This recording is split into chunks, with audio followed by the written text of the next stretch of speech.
Yacine Seck, bonjour. Bonjour, Merci de nous recevoir au Conseil d'État. merci à vous. Avec plaisir. Vous êtes justement auditrice au sein du Conseil d'État et je vous laisse vous présenter. Merci pour cette invitation. Je m'appelle Yacine Seck, je suis auditrice au sein de la section du contentieux du Conseil d'État. Plus précisément, je suis rapporteure au sein de la 4e chambre de la section du contentieux depuis le 15 octobre dernier. Alors, rapporteure, auditrice, qu'est-ce que ça veut dire ? En fait, je suis juge au sein du Conseil d'État et je travaille au sein de la section du contentieux du Conseil d'État.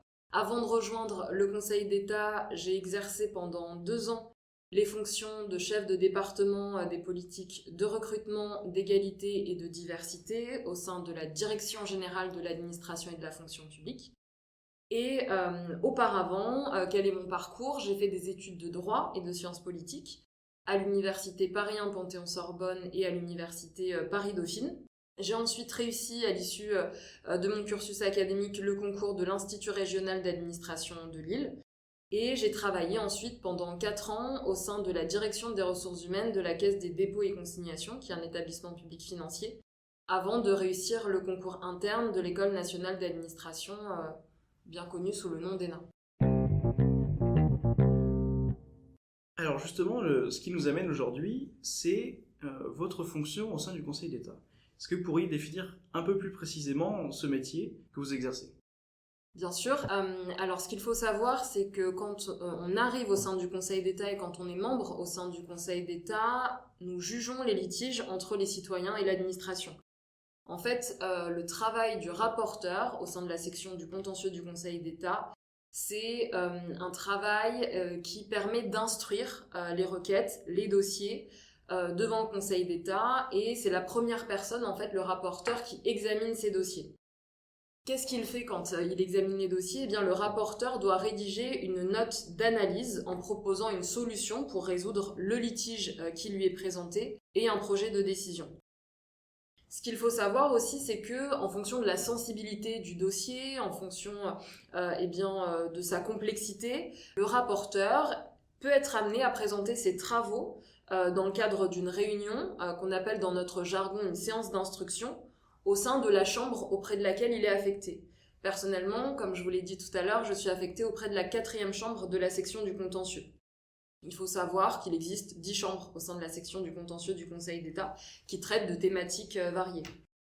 Ma chambre, au sein de la section du contentieux, la 4e, elle traite de dossiers passionnants qui ont trait à l'éducation nationale, à l'enseignement supérieur, au licenciement, au contentieux disciplinaire des professions médicales ou encore d'urbanisme commercial. Aucun dossier ne ressemble à un autre. C'est des dossiers d'ailleurs qui peuvent être en prise directe avec les sujets d'actualité, c'est ce qui fait tout le sel du métier. Vous avez évoqué tout à l'heure donc la façon dont on devient auditeur au Conseil d'État, votre parcours personnel. Est-ce qu'il s'agit d'une carrière, on va dire, très atypique, ou bien est-ce que c'est le parcours classique pour quelqu'un qui veut devenir auditeur au Conseil d'État ? Bref, comment est-ce qu'on devient auditeur au Conseil d'État ? Alors pour répondre à votre question, il faut évoquer en fait la réforme de l'encadrement supérieur de la fonction publique de l'État qui est intervenue en 2021. Pourquoi ? Parce qu'en fait, avant cette réforme, il était possible de rejoindre le Conseil d'État directement après sa sortie de l'École nationale d'administration. Aujourd'hui, il existe une nouvelle modalité en fait de rejoindre le Conseil d'État depuis cette réforme de l'encadrement supérieur de 2021. Puisque désormais, il est possible de rejoindre le Conseil d'État en tant qu'auditeur ou en tant qu'auditrice 2 ans après sa scolarité au sein de l'Institut national du service public, c'est l'institut qui a remplacé l'ENA, ou 2 ans après avoir exercé des missions, par exemple, de sous-préfet, de directeur d'hôpital, d'ingénieur des mines, après une procédure sélective. Et me concernant, j'ai rejoint le Conseil d'État 2 ans après avoir effectué ma scolarité au sein de l'ENA, parce que comme je l'ai indiqué dans la présentation tout à l'heure, j'ai effectué des missions de chef de département des politiques de recrutement, d'égalité et de diversité pendant 2 ans à la Direction générale de l'administration et de la fonction publique avant de rejoindre le Conseil d'État. Donc c'est dans le cadre de cette nouvelle procédure que je suis devenue auditrice au sein du Conseil d'État. Merci. On l'a dit en introduction, vous nous recevez aujourd'hui au Conseil d'État, mais je me demandais si justement ce métier peut s'exercer uniquement à Paris au Conseil d'État ou est-ce que vous pouvez vous déporter, le faire ailleurs en France ? Les fonctions d'auditrice ou d'auditeur sont propres au Conseil d'État car, comme vous le savez, en tant que plus haute juridiction administrative, le Conseil d'État et compétent pour juger en premier et en dernier ressort certains recours, comme vous avez pu le voir, j'imagine, dans vos cours de droit administratif. Toutefois, il est possible d'être magistrat administratif au sein d'un des 42 tribunaux administratifs ou des 9 cours administratives d'appel en métropole ou en outre-mer et d'examiner bien évidemment des dossiers et des litiges entre les citoyens et l'administration. Alors, vous évoquiez justement toutes ces personnes qui travaillent avec le Conseil d'État, que ce soit les tribunaux administratifs, les cours administratifs d'appel. Est-ce que vous avez d'autres acteurs avec qui vous travaillez? Alors c'est vrai qu'il y a une unité de la juridiction administrative, mais quand on travaille au sein du Conseil d'État, on dit que le travail d'un rapporteur, c'est un travail qui est solitaire. Alors c'est vrai que lorsqu'on examine un dossier, il ne s'agit pas d'un travail en équipe. Mais je travaille surtout, comme je l'ai dit tout à l'heure, au sein de la 4e chambre de la section du contentieux, qui est une équipe en fait qui est placée sous l'autorité d'une présidente de chambre et de 2 assesseurs et qui est composée de rapporteurs, de juges administratifs. Nous avons des réunions toutes les semaines, les fameuses séances d'instruction que j'évoquais tout à l'heure, où nous examinons des dossiers. Et ces réunions permettent d'exposer des litiges et cela permet aux rapporteurs de défendre devant la chambre une solution qui est débattue, qui nous permet de débattre de manière collégiale, de confronter les points de vue et de voter. Donc c'est extrêmement intéressant et enrichissant. Je travaille aussi en relation étroite avec des greffières. Le greffe, en fait, est placé auprès de chaque chambre de la section du contentieux. C'est un service essentiel qui assure la bonne exécution et la régularité de la procédure contentieuse tout au long de son déroulement, de la saisine de la juridiction à l'archivage des décisions. Et je peux être amenée à travailler, comme aujourd'hui, avec la direction de la communication du Conseil d'État pour mieux faire connaître les missions de rapporteurs, d'auditrices en l'occurrence. Vous reveniez tout à l'heure sur le rôle très autonome des auditeurs et des juges au sein du Conseil d'État. J'aimerais que vous nous parliez un peu plus, selon vous, qu'est-ce qui fait les aspects positifs de cette profession et les aspects moins visibles, mais qui méritent d'être soulevés. Alors, il y a énormément de points positifs dans le métier de rapporteur. En fait, c'est la variété tout d'abord des sujets qui sont traités. Quand vous êtes membre du Conseil d'État, vous contribuez à rendre la justice et c'est passionnant dans un contexte d'ailleurs dans lequel l'état de droit est particulièrement menacé. Et ce qui est aussi extrêmement intéressant au quotidien et ce qui fait se lever le matin, c'est qu'on ne se pose pas la question de son utilité lorsqu'on travaille au sein du Conseil d'État. Donc c'est un métier extrêmement enrichissant qui laisse le temps de la réflexion et qui valorise, comme je le disais tout à l'heure, la collégialité, les échanges. Et ce que j'aime aussi particulièrement dans mes fonctions au quotidien, c'est qu'au sein du Conseil d'État, nous n'avons pas de vision désincarnée du droit et que nous avons aussi à cœur de trouver des solutions qui sont pragmatiques pour les citoyens, pour les usagers, puisque nous savons que chaque décision a un impact concret sur la vie de nos concitoyens. Nos podcasts sont plutôt destinés à des étudiants et des lycéens et on traite d'orientation. J'aimerais bien, avec le recul que vous avez aujourd'hui, que vous nous disiez qu'est-ce que vous auriez aimé savoir à l'époque, qu'est-ce que Yacine Seck aurait aimé savoir à l'époque et quels conseils vous pourriez donner au niveau orientation aujourd'hui. Alors merci pour cette question. Alors c'est difficile de se projeter dans le passé, mais c'est vrai que je trouve que votre podcast est déjà un élément extrêmement intéressant pour mieux faire connaître l'émission. C'est vrai que ça existait beaucoup moins quand j'étais lycéenne ou étudiante. Ce que je dirais à un étudiant qui s'intéresse à l'action publique et qui souhaite peut-être envisager une carrière au sein de la juridiction administrative, c'est que tout d'abord, bien évidemment, mais ça c'est un peu un conseil que tout le monde donnerait, mais il faut travailler. Il faut aussi avoir le goût du travail, puisque en fait plus on travaille, plus on aime ça. Donc il faut aussi savoir que le fait de travailler, de réviser ses partiels, etc., ça peut aussi avoir un gain sur le long terme. Donc ça c'est un conseil que je donnerais aux étudiants qui nous écoutent. C'est de se renseigner sur les métiers qui pourraient nous intéresser, peut-être de contacter via les réseaux sociaux, notamment sur LinkedIn, des personnes qui travaillent dans des domaines qui nous intéressent, de contacter des auditrices ou des auditeurs par exemple, qui seront ravis de répondre aux questions des étudiants. Pour les étudiants qui le peuvent, d'assister à des séances, puisque toutes les séances de formation de jugement en fait sont publiques. Donc ça peut être aussi un moyen de mieux comprendre comment est rendue la justice administrative. C'est aussi peut-être de faire des stages. Il est possible de faire des stages, d'effectuer des stages au sein du Conseil d'État. Bien évidemment, quand on est étudiant, par exemple en région, on peut aussi bien évidemment se renseigner auprès du tribunal administratif le plus près de chez soi ou au sein d'une cour administrative d'appel, parce que ça peut être des stages extrêmement enrichissants et qui peuvent ensuite amener à s'intéresser et à préparer des concours administratifs. Et puis, il y a régulièrement aussi au sein du Conseil d'État des visites d'étudiants qui sont organisées. Donc, si jamais l'université le propose, s'inscrire dans le cadre de ces visites. Voilà les principaux conseils que je donnerais. Et puis, oui, c'est vrai que la curiosité, c'est quand même un point essentiel. Donc, avoir l'esprit bien ouvert, c'est quand même un conseil essentiel. Pour le coup, je suis totalement d'accord avec vous, c'est un secret de Polichinelle que la curiosité fait le bon juriste en général. Et il faut oser. On avait un enseignant qui avait un très beau proverbe qui disait « qui ose gagne ».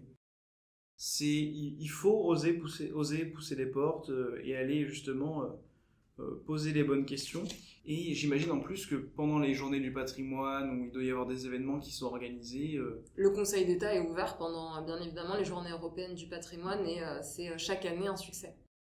Dans la foulée justement de cette idée d'ouverture des portes du Conseil d'État, j'aimerais, si vous pouvez nous détailler par exemple une semaine de travail ou une journée de travail qui serait assez représentative du travail que vous faites de manière assez concrète. Bien sûr. Alors, il n'y a pas de journée type, puisqu'en fait, comme je l'ai dit tout à l'heure, quand on découvre un dossier, on a des requérants, on a bien évidemment une affaire à juger, et chaque affaire est différente de l'affaire qu'on vient de traiter. Donc, c'est toute la richesse aussi de ce métier. Donc, il n'existe pas vraiment de journée type.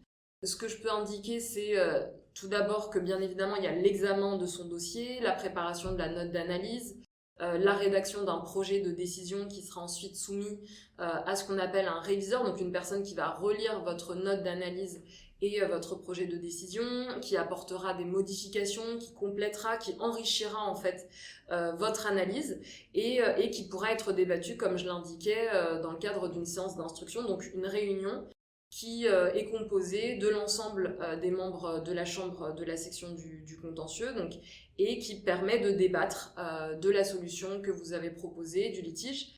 Vous avez également, bien évidemment, la participation à des séances de formation de jugement.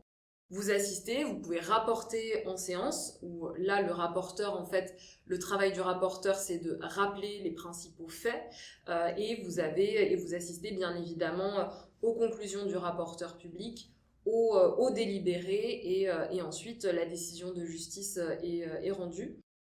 Donc et puis vous avez aussi des missions qui sont extrêmement passionnantes, puisqu'en fait vous échangez énormément avec vos collègues au sein du Conseil d'État. On parle de collégialité lorsque on rend des décisions de justice, mais il y a aussi la collégialité qui est informelle au sein du Conseil d'État. Et quand vous avez une question sur un dossier, vous pouvez bien évidemment vous adresser à un collègue qui pourra vous aiguiller dans vos recherches. Et ça, c'est aussi extrêmement intéressant d'avoir cette solidarité au sein du Conseil.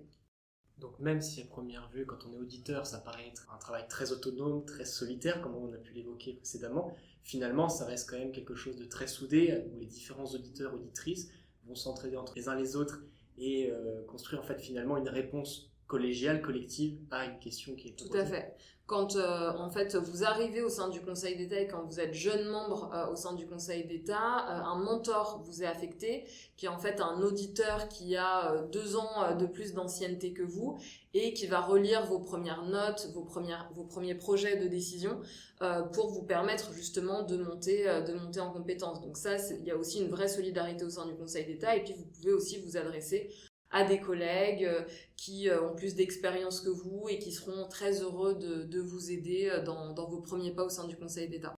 Donc il n'y a pas de semaine type, il y a en fait des étapes et des moments clés quand on est auditeur, donc bien évidemment l'examen d'un dossier, le passage en séance d'instruction, la formation de jugement et des échanges tout au long de l'examen et tout au long de votre travail. Est-ce que vous pouvez nous raconter votre arrivée ici, par exemple, vos premiers jours, vos premières prises de marque et les possibilités qui s'offrent à vous quand vous rentrez justement au Conseil d'État? Oui, bien sûr. Alors, mes premiers jours, c'est des premiers jours très marquants parce qu'on entre quand même dans une institution qui est prestigieuse, qui est symbolique. Donc, c'est extrêmement impressionnant. En tout cas, moi, j'ai été impressionnée et l'accueil a été formidable. C'est une institution qui sait accueillir ses personnels, qui vraiment a une qualité de l'accueil qui est rare, il faut le dire aussi. On a en fait tout un parcours en tant que jeune membre au sein du Conseil d'État qui est extrêmement organisé, qui est très balisé. Donc on rencontre en fait des personnalités, on échange énormément avec nos collègues, on a un parcours de formation qui nous permet en fait de prendre nos marques.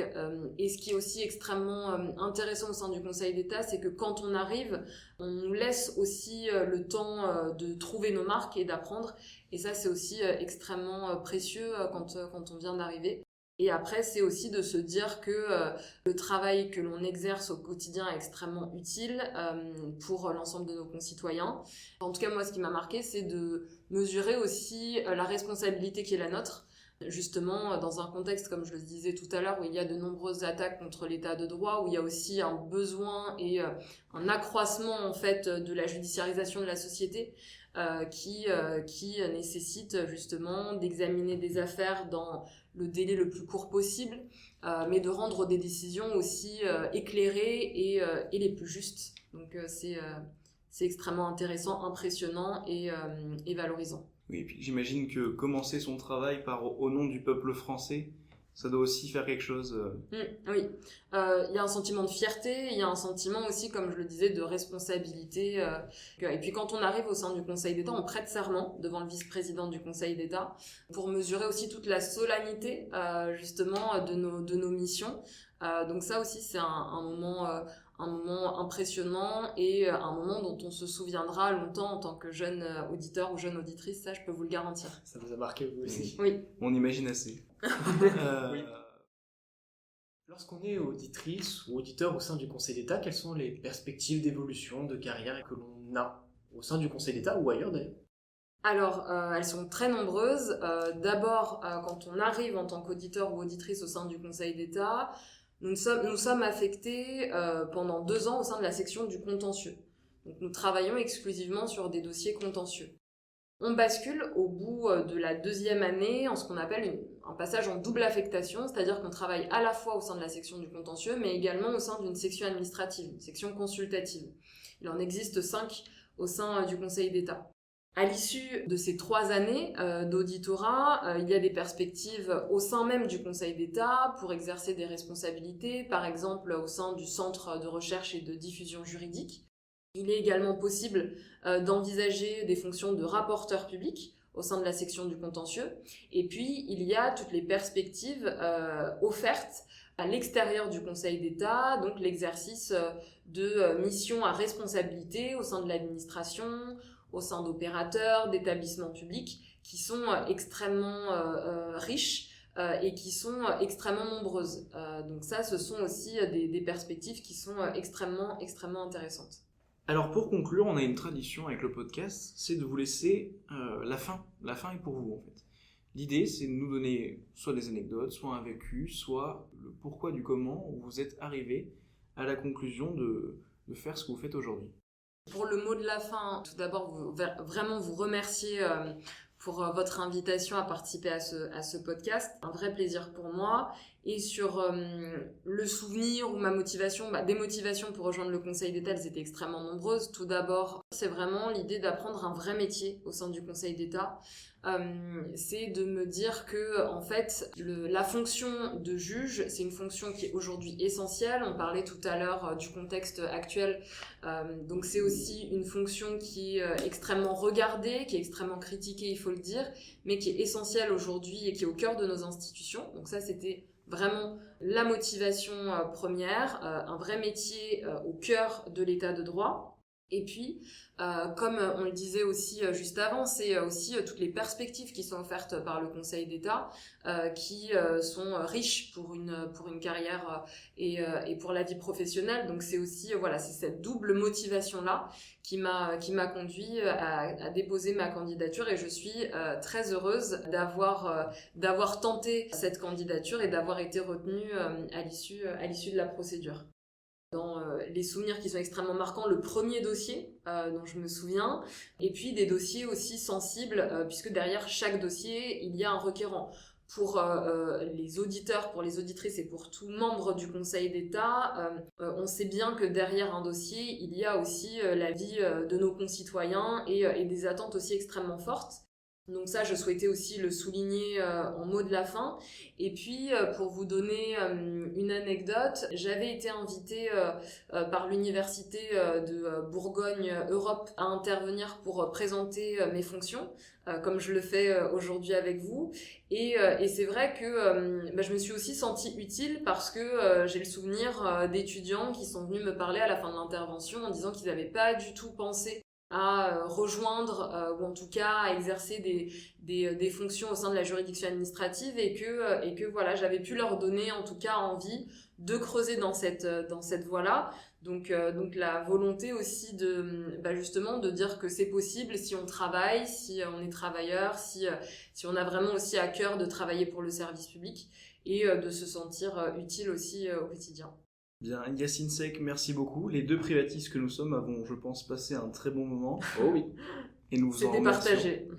Merci à vous. Et puis, encore une fois, merci de nous avoir reçus au sein des murs du Conseil d'État. Nous espérons que ce podcast vous a plu. Nous vous disons à très bientôt. À bientôt, merci à vous. Au revoir.